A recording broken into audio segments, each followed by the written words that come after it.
Hello and welcome to Bordeaux Unpicked, the final podcast from Corny and Barry as we have gone through the Bordeaux en Primeur campaign. I've got a four ball today. We've got Mr. Mark Ditcham from the Echo team, Mr. Eccles, and William Hargrove from the A team. So I'll let you all introduce yourself. Hello, Mark from the B team. Will here. Looking forward to it. Last podcast of the 23 Bordeaux campaign. Might not be our last ever Bordeaux podcast, Mr. Muller. We rather hope, but anyway, Good point. There we go. Hello, Aaron here, back from Greece. Had a great time. Yeah, not as red as I was hoping for. I've peeled. That's why. Right. Very, very pink. Well, on that note, should we peel away some layers of the Bordeaux en Primeur campaign? Look, I think let's start. I'm intrigued because it's all finished. Guy and I, those who listen regularly, did not last week, but the week before, towards the end of it, a summary of the final estates that came out. So what I guess I'd like to know from you guys is if you were to sort of summarise the 23 campaign in either a few words or a short sentence, how would it go? I'll ask you, first, Mr. Hargrove. I would. I think it was the almost inevitable sort of close. Well, actually, no, close, but maybe some of a cigar, if you see what I mean. I think it could have been a disaster if things had come out, as we mentioned earlier in the sort of series. You know, the first few wines had come out 10, 15% down in price, and they'd sort of said, "Oh, look, we've made wonderful wines, but we know the market's tricky," and blah blah blah. So the fact that a few of them came out early and actually made a significant effort on it, and had obviously looked at the market to see where their prices should be, I think meant that, certainly from our point of view, it was probably one of the sort of, financially speaking, one of the more successful vintages since probably 19, which was obviously the sort of COVID dividend vintage. But yeah. Okay. Mr. Eccles? A bit of a roller coaster, maybe. Started off very well. You sort of got that upward shoot when Mouton came out early, Lafite came out early, prices sort of promised a lot, and then there were just some dips, weren't there? Some chateaux who clearly had their hands over their ears whilst we were out there in April because they didn't listen to anything, or maybe they're right and we're not. Yeah. And then it kicked back into life towards the end with some really nice prices as well. Calm, Margot, VCC, and it ended up with a couple of bombs. Yes. I concur. I think there were certainly chateaux that came out at the right price and they worked. But by and large, I think overall it could have gone better financially, just to sort of concur with Will Hargrove. We did pretty well, certainly looking back at the last few years. But yeah, there was some good releases, good prices, but I think there was some lackluster releases also, which really sort of, kind of set the tone for the general sort of mood of the campaign, really. Nothing really sort of took off. There was a couple of moments of excitement, certainly the first release, Las Cas, some at the end as well, and maybe one or two in the middle. But beyond that, it was largely disappointing, I would say. No, I agree. Quite a few missed opportunities. Well, I mean, I think for me, I'd sort of say moderate success. It's, it didn't quite hit the heights that it also could have got to if the pattern had been continued, as you touched on, Aaron, and things. For me, like observationally, looking back, since 2016, it feels the sort of conversation that you have with customers is at the end of the campaign. There's about 6-7 estates that came out very well in those years, and by those years I mean 17, 18, 20, 21, 22.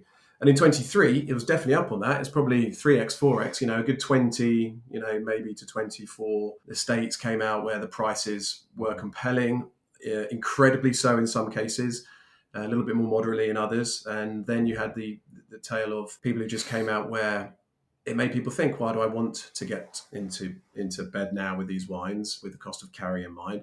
And then there was those that just looked like, what on earth are you smoking? There's a couple of those. So I also don't think Vinexpo helped in the fifth week or fourth week, whatever it was, because that broke up the kind of the sort of continued sort of press of the releases. Yeah, up until that point, Agreed. it sort of dropped off and then it never really recovered.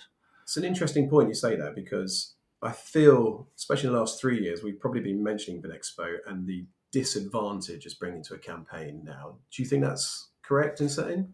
Yeah, I would say. I mean, I think anything that sort of stops the momentum of it, and I think particularly, as I was sort of going to mention, and we haven't done the stats on this particular element yet, but my gut feel is that actually, if you were to go back even as far as 2010 or something, I would say that although some of the campaigns have gone quite well, and this one's been, as you say, I think a moderate success is a good summary. I think there's less numbers of customers who are buying from the campaign. And I think this is something that Bordeaux and ourselves have got to look at, because I think you get people who get a bit involved and they might buy 10, 15 cases across the wines, but the actual number of customers who are buying something from the campaign is definitely dwindling over time, which is a bit of a concern. Yeah, I think that's a very fair comment. And it's also those, again, probably around the 9-10 campaign, there was people who were coming in and going quite deep on certain wines as well. Like, those people just are not around as well. There's no one really coming in and saying, oh, look, I want 20 cases of Lynch. There was it's not really an old adage, but there was certainly that sort of thought process a while ago of, if I buy 5 cases, I can maybe sell 1 or 2 to drink the others for free. That's not really the mantra anymore. It's not what we try and encourage, certainly here. But even so, those people just don't seem to be playing like that. It's customers who we have those conversations, they know what they want, and they're maybe buying 15, 20 wines, but a case of each, maybe a case and bottles and a magnums of each, and then sticking them away. Yeah. So, okay, cool. Well, look, I think we should probably discuss relatively briefly. There's 4 of us. I know it might be a little bit longer than the usual sort of 18, 20 minutes podcast, but commune by commune. Let's start on the left bank and let's start at the very south and then go up north and then cross over. So if you were to pick, each of you, a wine from the following communes, and we'll start with Pessac, what would you go for? Start with Will. Brilliant. I'm very pleased with that one. So commune, Bram. Yeah. I think in terms of that, although actually I think the general quality was pretty good across Pessac, and I think, but calm stuck out. Yeah, for sure. Phenomenal price as well. Yeah. And we still have some available. Yeah, we do. A few 3-packs. Yeah, we managed to get a small amount remaining out of our supply route, which is good because I know it's dried up elsewhere. So we're just going through the last bit. So yeah, actually, timing on when you listen to this, there may be some left, there might not be, but get in touch. Aaron? Yeah, calm. The wines are just awesome, aren't they? They're so good. I think from an even cheaper perspective, I really enjoyed Carbonier Blanc. The whites were really good this year. So down there in Pessac, I just really enjoyed Carbonier. It was just a shame that Domaine de Chevalier could have been that wine for me, the white and the red, but the pricing was just wrong. So therefore, Calm, everything that's going on at Calm at the moment points towards that sort of regenerative farming, a new estate on the up. It is a fantastic estate. So sort of blew everybody else out of the water. Ditch. Comtesse de Lalande for me when I tasted it. I heard quite a lot. Hang on, you've jumped straight to Pauillac there. Oh, sorry, I didn't. It's been a very long week, people. So Pessac, calm as well. Calm as well for me to keep. Okay, well I think we should give an honourable shout out to Hope Brian. I think at 9.45 that came in at a really good price. You had to go back to 14 and 11 and 13 to find anything cheaper. And let's face it, the vintage resulted in an excellent wine. I'll go slightly different because we can go for the prestige, but also any of these answers can roll in those where you find value. And I think Pic Cailloux is what we've got to look at as well. Yeah, the red and white. In fact, this is one of those rare moments where the two teams merged in Bordeaux. And we shared a wonderful dinner with Pauillac. We did a rather less wonderful trip home in the back of 8 of us in the back of your car. Oh yeah, I think erasure or something. No, it was good. I completely agree. I think Pic Cailloux red in Mags is a great thing to have at home. Yeah, the offers to come. I DJ'd that well. I DJ'd that drive home rather well. It was more Muller's driving that was the issue. However, Pic Cailloux, fantastic in Mags, and just to say, the quality of the old vine Cabernet there is It's crazy. It's so good. I had a bottle of the 2018 recently, and yeah, it punches so far above its weight. So looking forward to releasing that, doing a little offer on that separately. Yeah, and it's just for those, the quick heads up, the peak Kai red is 160 a 12, and the white is 96 a 6, like stonking value. It's brilliant. And my driving was the driving rhythm was in sync with the music, I think you'll find. So anyway, Margot, let's go the other way. Ditch, Margot? Margot, probably Chateau Margaux. Yeah. Because, I mean, for first growth, set the store really, set the standard. Great price. Yeah, I mean, sadly didn't get to taste it, but I hear it was very nice from reading the tasting notes. But yeah, that'd be me. Quite easy. Nice gripe. Did you get to taste that one? No. Maybe next year. Fingers crossed. We can hope. K1 for me. Oh, you stole yes, that. K1 was a good one. Yeah. Was very good. Yeah. I mean, I was also going to say that the perennial favourite, and actually was out the blocks very early, like always, was I thought Angleday was very good as well. Yes. I would give a notable mention to Kerwin, and I thought De Vivants, and actually Margot, which I find a little bit like the sort of Santamillion of the left bank in that it can be quite erratic. Actually, I thought was pretty consistent. Yeah, I think that is fair, definitely. I'm not going to add anything further on that. I think Margot again, 1080. A 3, 2160 a 6. Price was great. Kerwin 174, lovely. Okay, so let's just go a little bit further up. Saint Julien, Mr. Hargrove. Well, look, I mean, probably almost always one of the most, until 13, 14 properties, and you can name almost all of them, and I think they're good. I would probably go for a slightly more emotional pick. I thought the Bartons were very good, but I would probably go for Branagh. Hopefully, possibly stealing Eccles' thunder. I can see throws his head back. Branagh was very good. Bechevel was You stole mine now. Hang on a minute. Success. So So just name the other 10. The other 10, please. But yeah, okay, I'm gonna have to say Branagh then. Yeah, no further comment. Branagh was great. It's been great for 10 years, and there is that little chat that we had when we went for dinner on Monday night, and we ordered a bottle of Branagh de Cru 15, which I thought was awesome. And then we were all going around the table then and saying, if you had to pick one wine from Bordeaux to drink for the rest of your life, what would it be? For me, it's Branagh de Cru. Yeah, we tasted it at the UGC. It was lovely. It tastes, it's vivacious. It's got lovely svelte character about it. I think on tasting, immediately, it's one of the most impressive sherry. It's very glossy. It shines. It'd be interesting to see how it comes around in the next few years or so once it's bottled. But yeah, on initial tasting, I really enjoyed it. Because I've probably mentioned there's some. This is where we spoke earlier on about some just those moderate, okay releases. There's quite a few in Saint Julien this year. There was a couple of overblown. Unfortunately, Grouard Larose, I think, was probably one of them. Which you were looking forward to that. Yeah, I'm always. I do like Grouard, and I thought they'd made a very good wine in 23. So it is a shame. But I will probably, Will touched on it. Bechevel, just because of the pricing as well. I thought the wine was very good, and they came out pretty much cheapest, on par with the cheapest out there, going back to sort of that sort of 13, 11 again. So kudos to them. Slight notable mention, if I might. Because I always slightly forget because it's on the borders with Pauillac, but Liverpool Poiffry, I thought, Lascasse for leading the way well, and Poiffry for the fact that as a second growth, I mean, I just think Poiffry is kind of, I don't think it's forgotten about, but I think it's slightly taken for granted at times, and I think they make some proper wine. Yeah, I think we should just re-emphasise that about Lascasse as well, because they did take a quite strong, firm position early. The first one out, really, wasn't it? Of notes, really. Yeah, sorry, of prestige. No, not in terms of good quality drinking. And they came down sort of over 40%. So it was a good effort from them because it would have influenced others. So thank you for that. And then up to Pauillac, Aaron. I'm going to sound like a broken record because I've said it for 8 weeks now. I think we all have. Pichon Lalonde was awesome. It was really good. So that's my highest scoring left bank of the year. It had everything. It was complete. Rich fruit, lots of class. Had that structure there that you just knew that it will age like a dream. And the price was good. So Ditch? Also, yeah, Comtesse de Lalande for me. I was looking forward to tasting it and did taste it, and yeah, most enjoyable. It was Good price excellent. as well.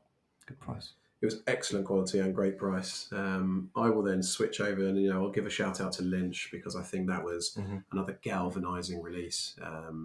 That day was a busy day at Courtney Barrow. It was nice. The sales floor was buzzing, and we had a lot of success with it. They came out cheapest available vintage in the market. So both Lalande and Lynch had that in common. Both great quality wines for the future. Slightly different expressions, obviously. What about you? Interestingly, with Lynch, because I've been following the campaign, of course, what I do, it's one of the wines where I've seen a steady influx of sales over the duration of the campaign. Yeah, okay. Not just over a couple of days. It's been sustained. So every time I go back, every day, every 2 days, there's some more orders. So Lynch was a fantastic wine. I think that's good. But I think it's because it's just got a strong brand as well. Yeah. But I totally agreed on Lynch being great. I might go for two that sound like they're related to each other, but actually aren't remotely, and slightly different end of the scale price-wise. But I think Grand Prix Lacoste has been hard to beat the last, nearly 10 years now. I think since 14, I've been impressed every year. And actually, the sort of revival or reinvestment or whatever you want to call it, of Grand Prix Ducasse. Yeah. Which actually I tasted maybe 3 times, I think, probably at UGC, at a negotiation, and then when we went to visit them as well. And I was really impressed and tucked a couple of 6-packs of that away for myself. So I think it's a good drinker. Happy days. So final commune then on the left, Santa Steph. I'll kick this one off with, because I think everyone's going to go for the obvious. I'll let that be spoken about. It was potentially one of the contenders of the vintage, which we'll come on to. But I'll go at the value end because I loved it at the time. Capburn. I thought Capburn was tremendous. £200 for a case, and it was of 12. Yeah, absolutely, for a traditional case. And everyone loves Calon Segur, and we love the expression what the wines have been, how they've been produced of. Particularly the last sort of 10, 15 years. And I think Capburn really has been on the coattails of that increase in quality, but also just focused on how well the wine is developing now as well. Will? I'm a quite big fan of Santa Steph generally, so I find it quite difficult. I thought that from the Lynch, and I'm going to try not to name them all, but I mean from the Lynch stable, I think Homme de Pez was a good wine again, and I've always had a real soft spot for Felin. Which I think is at the kind of price level it's at, the sort of 400 a dozen type price. I still think gave some great drinking. I mean, I had a bottle of 01 Felin Segur with some lamb chops yesterday, and it's just what more do you want? Which vintage, sorry? 01. Oh, nice. Charlie, my son's vintage. So we thought we'd do that. But yeah, I think Santa Steph is a pretty strong commune. Yeah. Tronquoy for me. It's great. Yeah. Really good wine. Good value. Yeah, it's good. There are so many good value estates in Santa Steph, yes. And I'm going to say it now because just as we've reached the top of the left bank, sort of felt at first like we were a little bit disappointed with the campaign when we were discussing it first, and then you go through the communes and you're picking out these wines that were delicious and we would want to go for. We've just all picked out about 20 different chateaux that were priced well and have actually sold well, but there's a little bit left. So I think it's not been a horrible campaign, has it? I mean, for me, this is, I've been quite lucky in my wine trade career that the first on-prim that I did was 16. And since then I've dined out on 18, 19, 20, 22 was fantastic vintages. But out of all of those, you would never, apart from 19, there hasn't been a vintage where everyone has bought everything because the quality's right and the pricing's right. There's always going to be some hits and misses. And 23 feels no different in that. The wines are balanced, they're very good. Critical reception is good of them as well. And then some of the pricing is a bit too chunky. For Lansegur, I think from what I tasted, I enjoyed it. Pricing didn't quite work though. You'll have to remind me what the pricing was, so I don't have the figures to hand. But it was around about 400 a dozen, so 200 a set. Yeah, which is a little bit punchy given some of the older vintages, I think. And it's it's one of these ones. I mean, and we'll probably come up on some roundup thoughts, and we'll touch on there. But we'll touch on pricing and At what level do we think we should let it really cloud our judgment? And we'll come on to that at the end in terms of what we should buy. But I think we should probably give Montrose. I'm only mentioning it because it sold well. I thought that's what you were. That was the one I was sort of mentioning alluding to. Yeah, alluding to, because it's a potential 100 points wine from a very prominent wine critic, and it garnered a lot of interest because they'd sort of set out their stall in the middle of those sort of pricing of the best vintages out there in the last 10 years, and down by the sort of the weaker ones of 11 and 13. So we'll say Montrose, it did sell well. The quality was excellent. It's going to be a fantastic wine. But let's go across, jump across the river to our favourite place of Corney Barrow, the right bank. Should we start in Saint-Emilion? No, we absolutely shouldn't. We're going to start where you would go across. You could drive down to onto the Mer. You're going straight to Bourg. You're going straight to Bourg for the first growth of the Bourg, Roc de Combe, every day of the week. Yeah, but then I appreciate it. The right bank and Saint-Emilion Pomerol are going to be where the two we're focusing on. But I think we need to talk about Roc de Combe. It's a glorious wine. They continue to amaze, and the quality. It's always outstanding. Francois really is replicating the similar ethos that Roc de Combe was born out of Tetra Birth. It was this piece of land that almost captured Tetra Birth in terms of its the chalky sort of bedrock of it. Its exposure, and this is the reason why Francois wanted to buy the land and start making wine there. And it has more than that in common with Tetra Birth. You've got that texture, you've got incredible freshness, you've got that amazing concentration of fruit, and in 23 it comes through. And again, it's that sort of juxtaposition of how do you get a wine with so much power but quite delicately packaged. I think that's what he does. And so I think we've got to talk about that. Well, we can lead into Saint-Emilion from there. I was impressed by Bel-Air-Monange. I think I was impressed by the winery. Obviously, the new winery there. It was a beautiful day. Yeah. The B team enjoyed ourselves immensely. Yeah, so for me, that was a wine that sort of stood out just because of, I think, the moment. Sometimes it's more about the moment than sometimes the wine itself. But the wine was equally delicious. Yeah, long lunch for you, that. Yes. Aaron? Going to sound like a broken record there, saying Bel-Air-Monange. But actually, just a shout to something that hasn't been released yet, and we probably won't offer for a couple of years. But the second wine from Bel-Air-Monange, I thought was fantastic. First time I've tasted it on Primera, I thought it was very good. It was really good. The quality was, you can just tell how precise the farming is. You can tell how precise the viticulture and the winemaking is. So second wine from Bel-Air-Monange, when that gets released, I will be buying some of that. It was delicious. On the door. Yeah, okay, cool. Will? Yeah, I mean, I thought that there's a little corner of Saint-Emilion where you've got Beausejour, Dufaux and Clos Saint-Martin right next door. Now, slightly different approaches, slightly different sizes too. They're both small, but Clos Saint-Martin I've been banging the gong for quite some time, and I think the wine's stellar. And I think it was pretty serious too.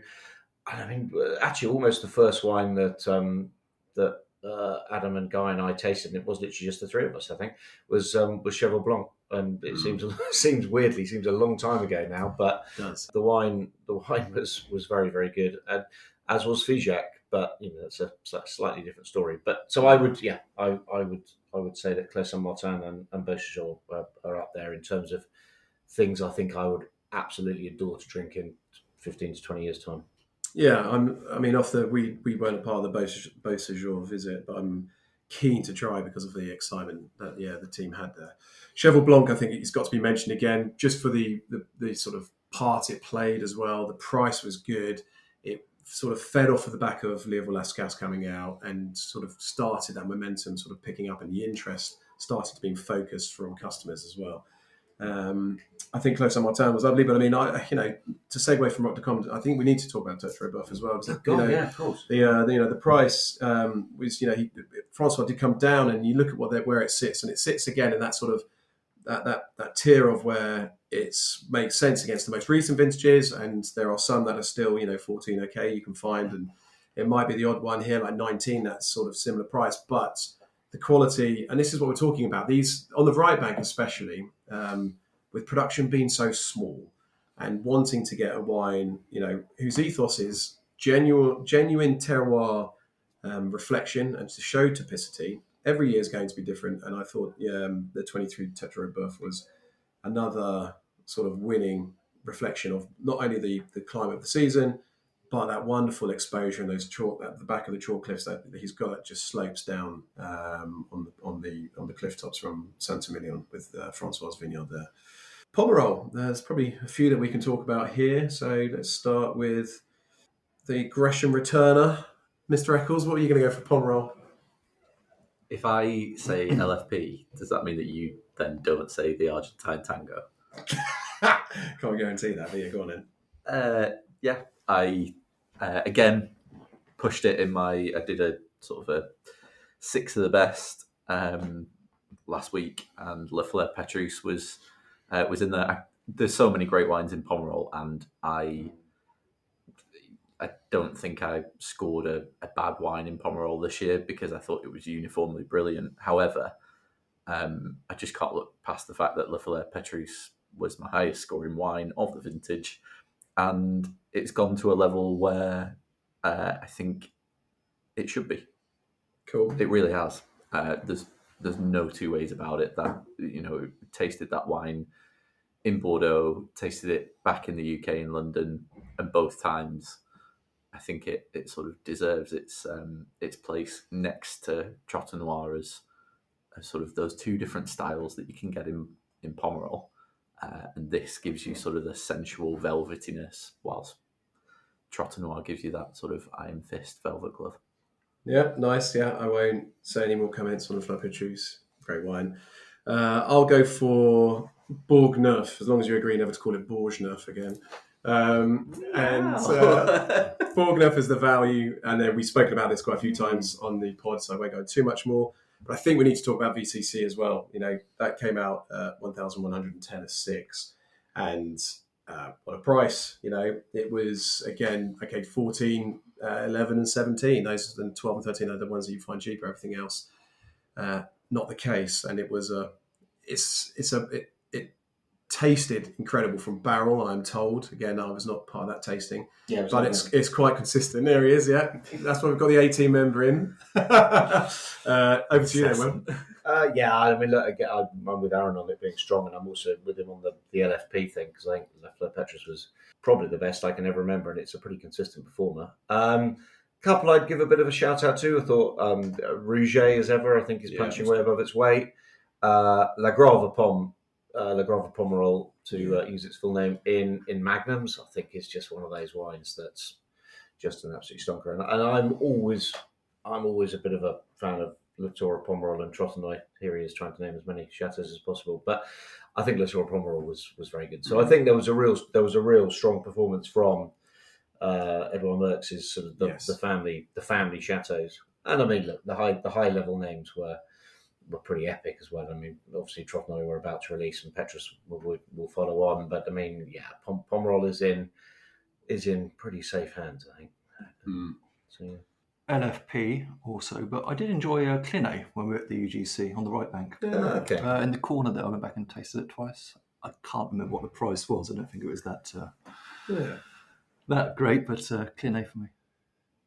Moving on from that, I think if you don't necessarily buy Pomerol that much, then there is a good shout here to buy Lagrange, because it's about £20 a bottle on Premier, which is just fantastic value. I took a bottle of 17 along to dinner recently with someone, and they were blown away by the quality. So if you don't usually buy Pomerol and think, these prices are just so high because it's such a small area, well, drink a bottle of Lagrange and then you'll see just what the magic's all about. Yeah. Okay. Didn't taste Concierge, unfortunately. But, I mean, that was suave as usual, sort of quite a lot of sort of violets, and it was an energetic wine. And I think, thankfully, Figeac and Concierge, which I think we were both with the same ownership, we were all quite sort of worried about price wise. And I think things certainly could have been a hell of a lot worse. So yeah, a bit of wine sold. So yeah, I think we'll leave the communes at that. There were other very compelling buys as well that we haven't mentioned, like Ducru Bukayo came out at a very, very good price. And obviously Lafitte, Carroad, the first growths, we touched on some of them, but all of them, because we wanted to, give a good representation of different values here for people to buy. A cellar is, the whole point of, building a cellar is to have things to drink earlier, all the way to those grapes to stick through for the long haul. Every day of the week.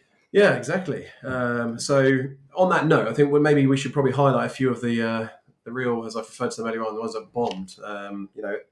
The biggest one probably towards the end of the campaign, Troplong, notably. Yeah, I didn't see that coming. Yeah, not good. The most expensive vintage, except 22. I know they've got a winery and a restaurant that I have to pay for, but I really didn't see that coming. I thought they had sort of post Parker and his massive sort of slightly coffee styled extracted big wines. I thought with the style changing, anyway. Yeah. We had Hope Bailly joined them at the same time in a bit of a stinker. The day before, maybe you want to elaborate on this one, Ditch, because you had a bit of comms, but Smith Lafitte, the red and white. So it was an interesting one because they came out at one price and realised that it didn't work. And then the next day they tried to say that it was their suggested selling price that was incorrect. So error in communication or something. Yeah. So anyway, that was a big fail, big flop, and I don't think. Well, I was speaking to one negotiant this morning. They didn't sell 1K, so they're quite large negotiant. Those that make a decent red and white do sometimes seem to, and you can say the same about Domaine du Chevalier. They do slightly seem to struggle with their positioning at times, which and I understand. Chevalier, Domaine du Chevalier's white's more than the red, and I totally get that. But it does seem to be a bit of a mystery as to why that happens. Yeah, the red was strange on Domaine du Chevalier because it was the same price as 19, 18, 16. It was hard to argue why to sort of get behind it, even though it's a great property, and I know one that's close to your heart. Well, I do think that the quality is there. I think it was 282 for 6, something like that. I think 275. 275. Yeah. That is a very good price for Domaine du Chevalier Rouge. Yeah, a stunning price. But it's just the fact that you can buy all the vintages. It's timing as well as price, isn't it? That's the thing. It's, now's not the time. Yeah, exactly. And then a couple more Cos, that was a real disaster. Of course, and Palmer, who made good wine, but who knows what they would have sold. Pape Clement, Gruard Larose, to name a few. But yeah, so I mean, on that one, even the Bartons, you could say. Yeah. There's an argument for that they didn't come out the most compelling of prices, but still a good wine. We sort of but maybe a little bit. It straddled the fence a bit, but no, I know what you mean.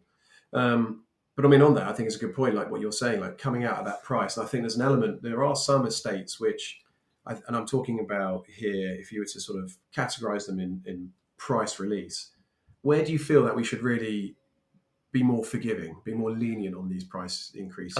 I think somewhere just below 200 a 6. So I think your properties you're talking about, like Philantier, like Lafon Rocher, like Orme de Pez, maybe some of these, you can't expect them to, bring their price down by 30% and actually make no money at all because, they're making a big effort. Once you get up to 200 plus and you're into sort of 250, say 500 a dozen, then I think you have to price more with the market in mind. It's a tough one because I agree with that. I mean, these are the states that aren't earning in inverted corners all the big bucks that some of these other classified growths are, yet they're having to keep up with the latest sort of trends is the wrong word, but advanced sort of movements in both viticulturally and vinification within the cellars, and that all costs money. But the argument as well that some people come back is those are the ones that really struggle because why do I want to pay the money of continual storage for it to come around when and so it's a difficult one, and that's where I think you've really got to take the advice of the merchants here, because this is when style comes into it. They'll talk, we'll talk to you about whether any particular notable changes have happened, whether that's personnel, whether that's farming, whether that's winemaking, also the vintage. Sometimes you get some estates that just punch above their weight. And that's when it's like when we highlight those ones that punch above the weight and they've maybe not come down 30% like a second growth of notoriety has, but they've come down 20% or 18%. That's when it's still worth buying. So I think it's those those close comms and those keeping those conversations backwards and forwards. So yeah, look, I mean, is there anyone else want to add anything else all in summary? As we sort of get to the final pod. Not particularly. I mean, I think the dry whites we haven't really talked about in general terms, and I think they were good quality. And so I think maybe once the wines, are sort of fully bottled and start to appear, I think they're going to be a thing that it's going to be worth keeping an eye out for. And the sweet wines there were some very good ones, but it's by what's in bottle there, we can't really hand on heart, it's difficult to tell people they should be buying the sweet wines on Premier. What was your favourite dry white that you tried? Was it Pavillon? Oh, yeah, Pavillon was good. Picaille on the value end of things, I would go with for sure. And actually, I quite liked Aaron's shout. Carbonier was good. I liked Lynch Blanc. They've generally all gone for a cleaner and cleaner. There's less oak. I think some of that's a slight concern over Premox, or they want the wine to age. So they're tending to go to DM corks and to a fresher style, which I can only applaud, really. So. Actually, looking at those, Smith O'Feet Blanc was a top wine, but the price, unfortunately, just didn't work. I would always say if you're in France over the summer or whatever holidays, from the supermarkets, dry white Bordeaux is well worth sort of acquainting yourself with. I know everything's gone very sort of Burgundy and Riesling orientated these days, but really, really worth looking out for and trying. You can get some good names for some good prices. A question for you, Mark. The Negoce general mood, how are they? Slightly dour, I would say. I've spoken to a couple of smaller ones at the back end of last week, and they said that sort of sales are down 20-30% on last year. So maybe if you were to extrapolate that across all of the gauche, it's quite a difficult campaign. But now their work really starts because they're having the difficult conversations with the chateau as to the positions and whether they are going to be taking their full allocations. Yeah. If they choose not to, then that's going to affect their position next year. Ultimately, our allocations with the negotiant. So there's a chain involved here, but the games really do start with them. So that's over the next couple of months. Okay, so it's quite interesting. And then crystal ball question open to anyone. I mean, how do we think this campaign may impact next year's? I think it's been a bit of a wake up. I think that because Asia is not massively involved and the States aren't massively involved and the economies everywhere and the elections and everything are all, adding variables. I think it shows that if the chateaus want to sell a decent amount of wine on Premier, they've really got to incentivise people to do so. Whether it'll see anyone slightly more high profile go down the sort of Palmer route of saying we're only going to sell half on Premier, it might force a few hands in that way. I think it'll be quite Pivotal's maybe going a little bit far, but I think the fact that they've actually in many ways done what we and the trade have asked them to do, and yet it still could have been better. I think is going to be quite a wake up. The campaign this year was just sort of all due to the prices of the 2022s. That's sort of the crux of the issue, that it was all recognised that the 22s were just too highly priced, and therefore you're having to come down in price, but there is that hangover that people aren't that happy about the price of the 22s. So it just means that some goodwill has been lost. It would be nice that we start again in 25 and the wines from 24 are really good, and then a bit of a clean slate and hopefully pricing remains stable. Okay. I would agree with both comments. It'll be interesting. We're hoping the wine market will be in a different place by April, May 2024. And, predictions will be that it's in April, May 2025. 25, sorry, yeah, thank you. Predictions will be that it should be in a bit of a rising one. So actually the Bordeaux, if they get the pricing right on that kind of market, that's where they can really get a lot of attention and a lot of people will jump in. So we shall see. Not quite 12 months until then, but we've got plenty of other wonderful Premier campaigns to come. Obviously, we're very strong in our Burgundy, and that's all to yet. We've got some Italian, Spanish agencies all to roll across the next couple of months. Some big names, and the regulars will know who that is. But in the meantime, chaps, thanks very much. It was a great Premier campaign. Enjoyed it. We'll leave the rest of the hard work to Ditch now to liaise with the Negoce. Whilst lunches for me now, isn't it? Oh, right. long weeks ahead. It reveals at last. All right, good stuff. Goodbye from me. Take care. Cheers now.